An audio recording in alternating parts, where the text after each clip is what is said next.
Eu quero ler com vocês Romanos 8, a partir do verso 5. E aqui o apóstolo Paulo no verso 5 já começa falando assim, ó: quem vive segundo a carne tem a mente voltada para o quê? Para o que a carne deseja. Mas quem vive de acordo com o Espírito tem a mente voltada para o que o Espírito deseja. Então o apóstolo Paulo vai trabalhar aqui duas pessoas: carne e espírito.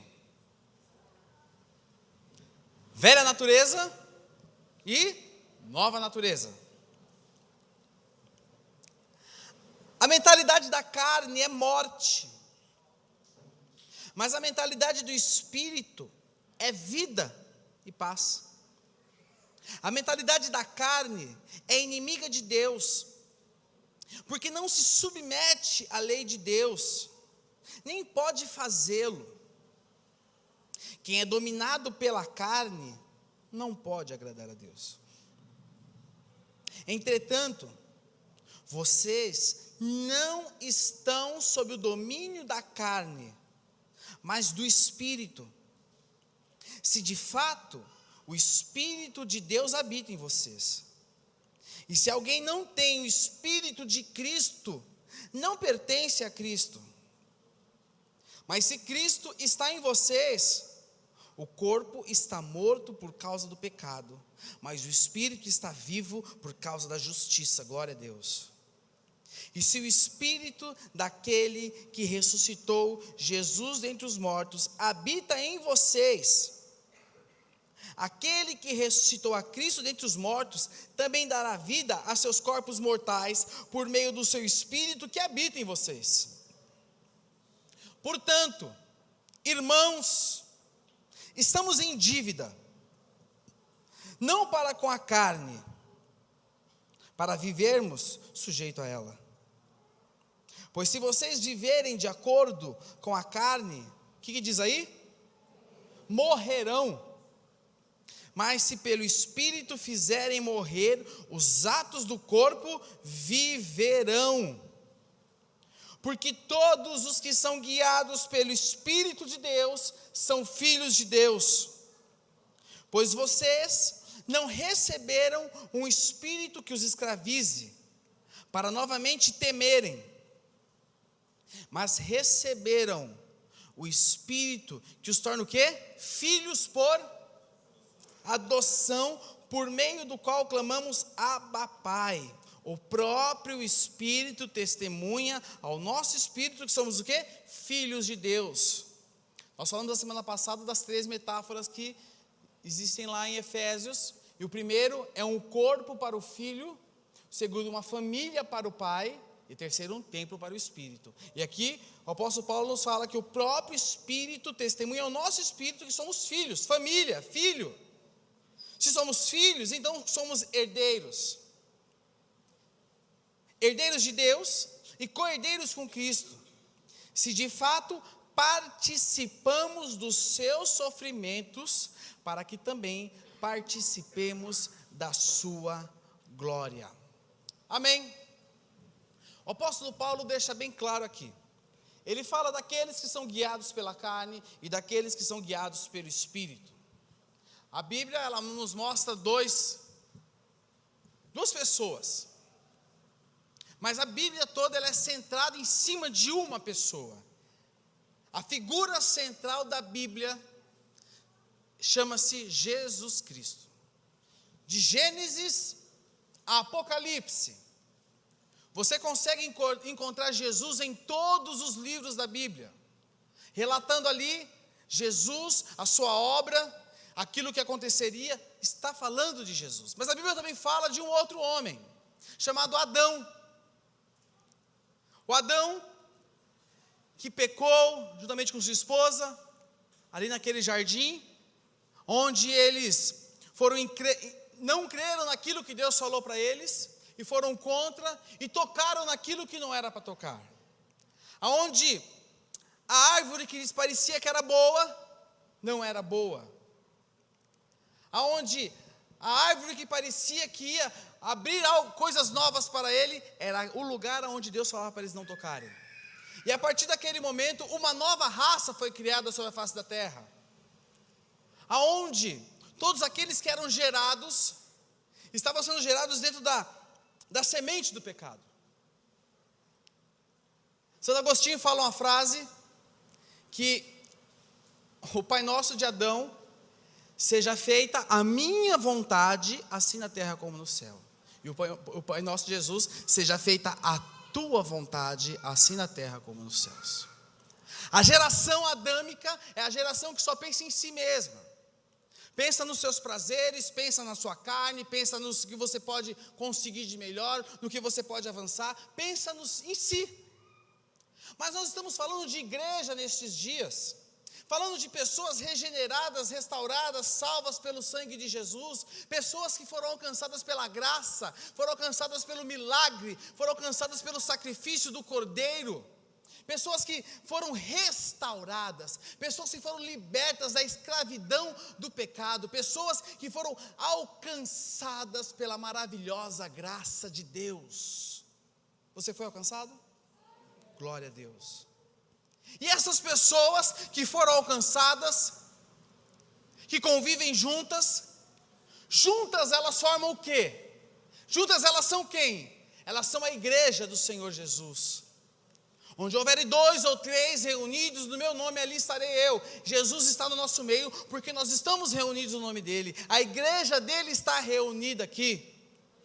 E nós falamos um pouco sobre o que muitas vezes são os inimigos que nos atrapalham o conviver em igreja, o conviver uns com os outros. Falamos, lembra aquele dia do rabo? Quem lembra do rabo? Do rabo preso, lembra do rabo preso? Falamos um pouquinho a semana passada sobre alguns outros assuntos, continuando aquele assunto da primeira semana, mas hoje eu quero falar um pouco sobre a ação do Espírito na igreja, da ação do Espírito em você, da ação do Espírito na sua vida, no seu dia a dia. Estamos sendo edificados, está sendo construído em nós algo novo. O Senhor está fazendo algo novo na sua vida e na minha vida. Estamos, meus irmãos, dia após dia melhorando. Nós não queremos falar aqui que a partir de agora você nunca mais vai errar na sua vida. Anota isso aí, você não vai mais errar. Não, irmãos, somos suscetíveis a erros, mas o que vale em nós é que o Espírito Santo nos traz o quê? A consciência de que nós precisamos evoluir e melhorar. E dentro dessa visão da noiva, lembra que nós falamos da noiva semana passada? O noivado na cultura judaica, vocês se lembram disso? E ali lembra-se que a primeira fase, o noivo ia, pagava o dote, eles celebravam aquele momento com uma taça de vinho, celebravam a nova aliança, e depois o noivo partia, para onde ele partia? Para a casa do seu pai, porque ali ele ia arrumar um lugar para ele morar com a sua noiva, e também para a festa. E a noiva que ficava na casa do seu pai, o que ela fazia? Ela se preparava, ela se adornava. E eu quero falar agora, nesse primeiro momento, sobre a preparação da noiva. A preparação da noiva também podemos chamar de santificação. A palavra santificação, ela vem do grego e significa estar separado ou ser posto à parte com um propósito. Paulo diz que o cristão foi santificado pelo Espírito Santo, Romanos 15, 16. E ele também diz aos coríntios que eles santificados são chamados para ser santo. Meus irmãos, à medida em que eu e você permanecemos em Cristo, à medida que eu e você permanecemos em Cristo e na sua palavra, nós estamos sendo progressivamente santificados. Progressivamente o Espírito Santo começa a trabalhar em nós, porque estamos dando liberdade a Ele. E a questão que fica, não é quanto nós temos do Espírito, não é quanto você tem do Espírito Santo na sua vida, Não é o quanto da presença, é o quanto do Espírito Santo tem de você. Quanto o Espírito Santo tem de você, meu irmão? Quanto que o Espírito Santo tem de você? Quem aqui passa por luta interna, levanta a mão. Lutas internas. Que bom que não é só eu, né? Você também é Zé. Que susto.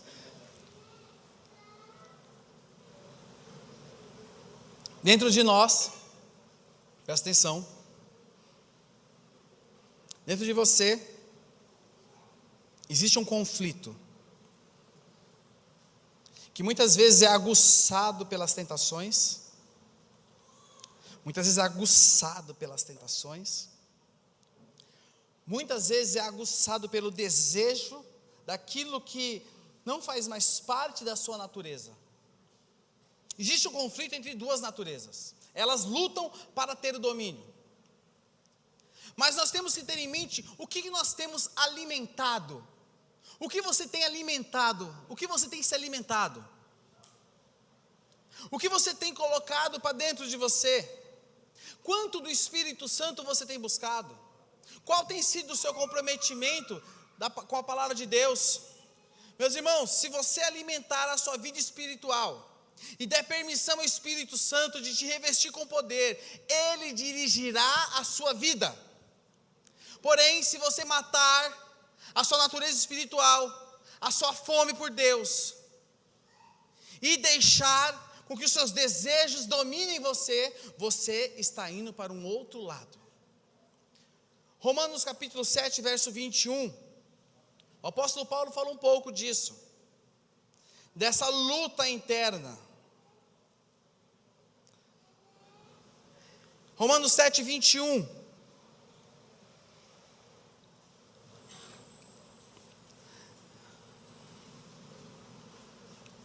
Ele escreve assim: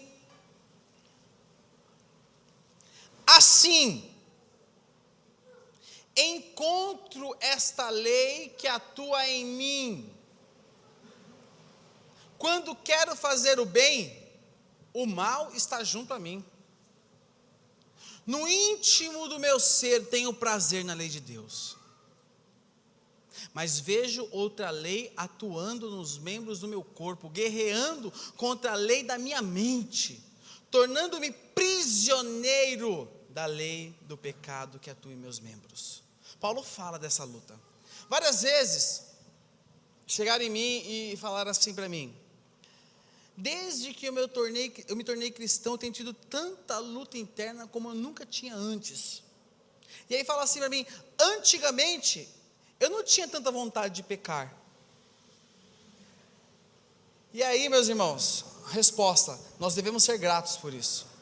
Sabia que você tem que ser grato por isso? Sabe por quê? Isto prova que o Espírito Santo está trazendo luz às trevas do pecado, está fazendo a sua consciência ficar sensível ao pecado. Mostra que o Espírito Santo está te dando uma direção, mostrando para você que não é aquilo. Mostra que sobre a tua vida existe uma outra natureza que está querendo gritar mais alto, falar mais alto. Nós temos que ter isso em mente. Um dos grandes problemas, que muitas vezes é um problema para muitos, mas que não pode ser o fator dominante, é a luta contra o pecado. Sabe por quê, meu irmão? Hebreus 12:1 diz o seguinte: portanto, também nós, uma vez que estamos rodeados por tão grande nuvem de testemunhas, livremo-nos de tudo que nos atrapalha e do pecado que nos envolve. Livremo-nos. Nós temos como tirar isso das nossas vidas. Por quê? Porque o Espírito Santo de Deus está em você, meu irmão. O Espírito Santo de Deus habita em você. O Espírito Santo de Deus se move em você. O pecado, ele não reina mais na sua vida, amém? Mas ele ainda luta. Ele ainda trava alguns braços de ferro. Ele ainda te cutuca. Ele ainda dá uns beliscão em você. Mas ele não reina mais na sua vida. Ele não reina mais na sua vida. E Efésios 4, 25 a 30, o apóstolo Paulo, vamos ler Efésios, capítulo 4,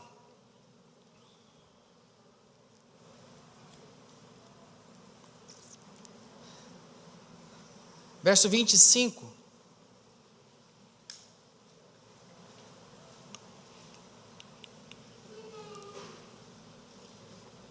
aqui, o apóstolo Paulo nos mostra que a nossa velha natureza se levanta para nos impedir de viver como igreja.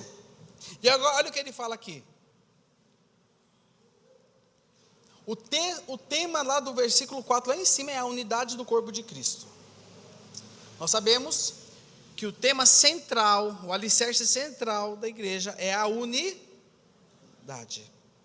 E aqui ele fala o seguinte: portanto, cada um de vocês deve, olha só, ele não está sugerindo, está falando que deve abandonar a mentira e falar a verdade ao seu próximo, pois todos somos membros de um mesmo corpo. Quando vocês ficarem irados, não pequem, apaziguem a sua ira antes que o sol se ponha, e não dê lugar ao diabo. O que furtava, não furte mais, antes trabalhe fazendo algo de útil com as mãos, para que tenha o que repartir com o que estiver em necessidade.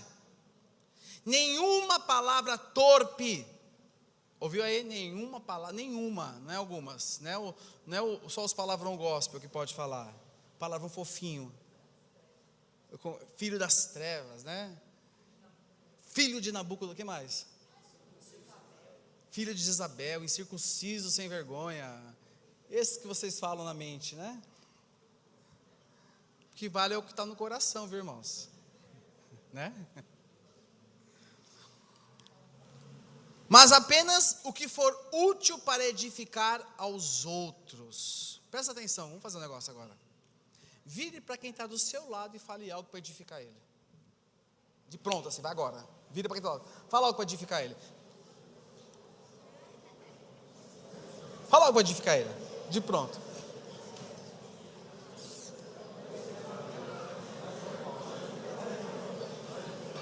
Fala para quem está do outro lado agora também.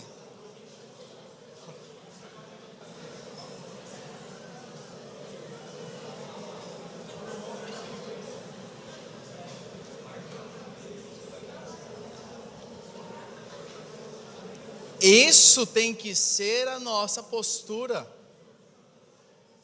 Presta atenção. Isso tem que ser a nossa postura. Você percebeu que de um primeiro momento você sentiu dificuldade? Opa, e aí? O que eu vou falar para ele? Você sentiu? Primeiro momento, difícil, hein? Deixa eu pensar. Mas isso tem que estar na ponta da nossa língua. Que for útil para edificar os outros.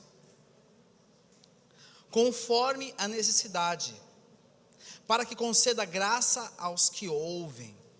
Não entristeçam o Espírito Santo de Deus, com o qual vocês foram, não que vocês serão, presta atenção, não aonde alguns vão ser, onde vocês foram selados para o dia da redenção. Vamos ler o resto? Já estamos aqui, né? Vamos continuar. Livrem-se de toda amargura, indignação e ira, gritaria e calúnia, bem como de toda maldade. Sejam bondosos e compassíveis uns para com os outros, perdoando-se mutuamente, assim como Deus os perdoou. Aonde? Aonde? Isso aqui é o inimigo da igreja. Não, o diabo. Isso aqui é o inimigo. Porque ele usa tudo isso aqui para trazer divisão no meio do povo de Deus. Ele usa tudo isso aqui para trazer, para que pessoas rompam seus relacionamentos. E o Espírito Santo de Deus, Ele quer se manifestar na tua vida e fazer com que você possa, a partir de hoje, meu irmão, ter discernimento, ter sabedoria para falar, para agir, para que nós possamos ser conduzidos pelo Espírito Santo de Deus. Eu estava lendo alguns os grandes avivamentos, estava estudando um pouco sobre isso, vendo o avivamento do país de Gales, vendo muita coisa, os avivamentos na Rua Azusa, tudo que você falar de avivamento, tudo que você falar de avivamento, e principalmente lá de Atos, todos os avivamentos, eles não foram resultado de uma estratégia bem sucedida, eles não foram resultados de um grupo de pessoas, não, eles foram resultados de uma manifestação poderosa do Espírito Santo de Deus. Aonde o Espírito Santo de Deus se manifesta, nada fica do mesmo jeito. Presta atenção, a primeira grande conversão, quantas pessoas converteram?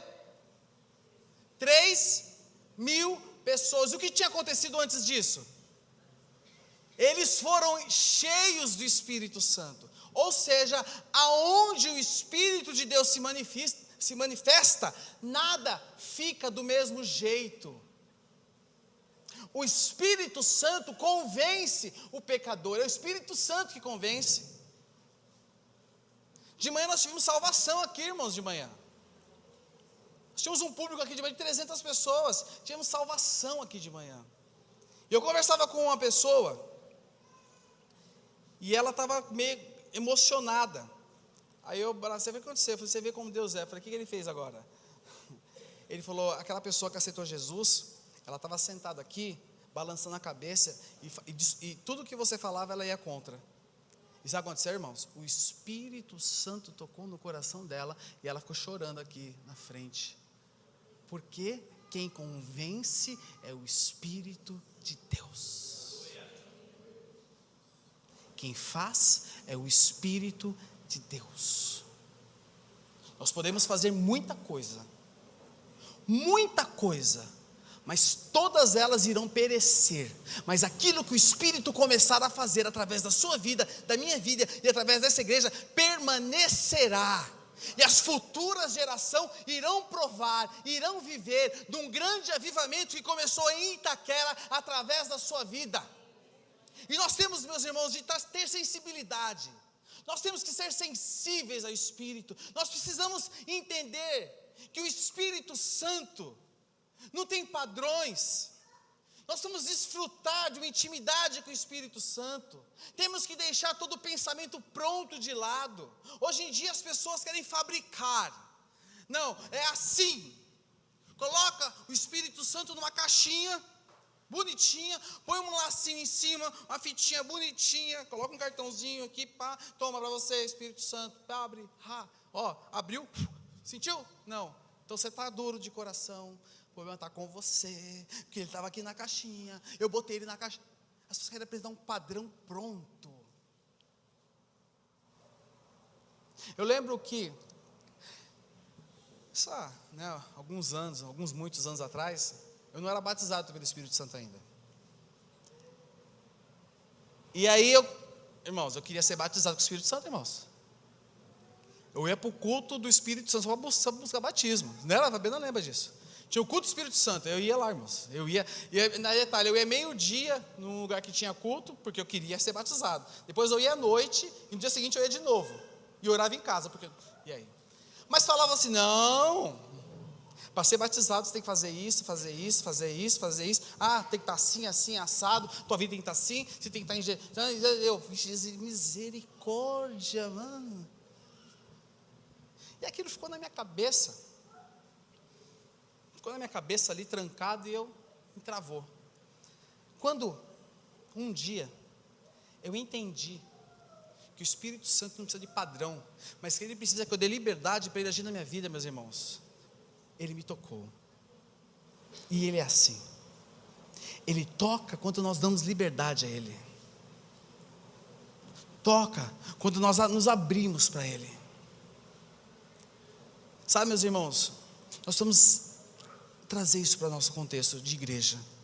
Trazer isso para o nosso dia a dia. A igreja, ela nunca vai assumir completamente sua posição de poder, amor e autoridade nessa terra, se ela não convidar o Espírito Santo para tudo aquilo que ela faz. tudo aquilo que fazemos tem que ter a direção do Espírito Santo. Jesus, o Filho de Deus,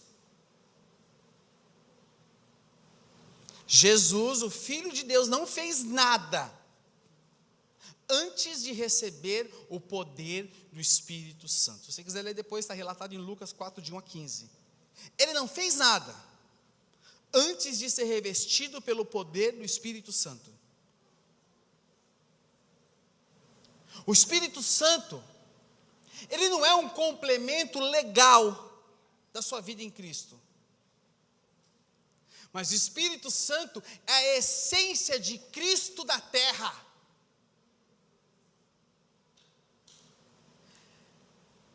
Tudo que os evangelhos relatam,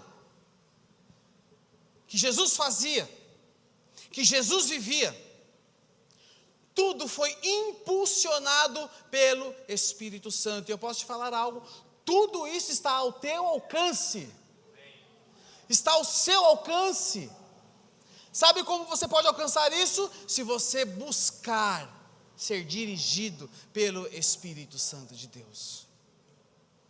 E quando eu busco ser dirigido pelo Espírito Santo de Deus, se manifesta na minha vida aquilo que o apóstolo Paulo fala lá em Gálatas capítulo 5, do 22 ao 25. Porque quando somos dirigidos pelo Espírito, se manifesta em nós o quê? O fruto do Espírito, que é amor, alegria, paz, paciência, amabilidade, bondade, fidelidade, mansidão e domínio próprio. E isso se manifesta em nós. E coisas novas, meus irmãos, começam a acontecer. Sabe por quê? Porque o Espírito de Cristo está se manifestando na sua vida. Voltando lá para Atos, que nós falamos 2 domingos, eu vou falar de novo. O que fazia a diferença era como eles viviam. E se você olhar como eles viviam, você vai ver que isso aqui, que o apóstolo Paulo diz, que ele relata, o fruto do Espírito, era uma verdade no dia a dia deles. A igreja começou depois de um derramar do Espírito. O ministério de Paulo começou depois de um derramar do Espírito nele. Nós observamos o Espírito se derramando. O ministério de Jesus começou depois de um derramar do Espírito. E por que a gente tem que querer fazer do nosso jeito sem Espírito, irmãos? Nós precisamos de direção do Espírito Santo de Deus. Sabe o que você precisa? Você precisa ser revestido do Espírito Santo de Deus. De manhã o Senhor me deu uma palavra de que tinha uma pessoa aqui dentro, algumas pessoas, que estavam sentindo como se tivesse trevas dentro delas, e que o Espírito Santo queria colocar luz lá dentro. O culto foi embora, a pessoa me procurou, você falou aquilo, era comigo, mas e aí? Eu não consigo, você deu liberdade? Não. O Espírito Santo pode fazer algo em você quando você dá liberdade a Ele. Ele é educado, irmão. Ele é educado. Ele pode fazer algo poderoso na sua vida hoje. Ele pode fazer algo poderoso no seu casamento. Ele pode fazer algo poderoso a partir de hoje na sua vida. Entenda uma coisa, o Senhor Jesus está à destra de Deus. E deixou o seu Espírito Santo, a terceira pessoa da Trindade, vivendo com o seu povo, com a sua igreja, deixou aqui na terra, para que nós possamos hoje provar de coisas profundas de Deus. Você tem sobre a sua vida o Espírito Santo, e o Espírito da verdade está sobre você. Eu quero convidar agora somente quem quer uma experiência nova com o Espírito Santo, que se coloque de pé. Só da música, por favor, vem aqui. Você que quer uma experiência nova com o Espírito Santo, fique de pé.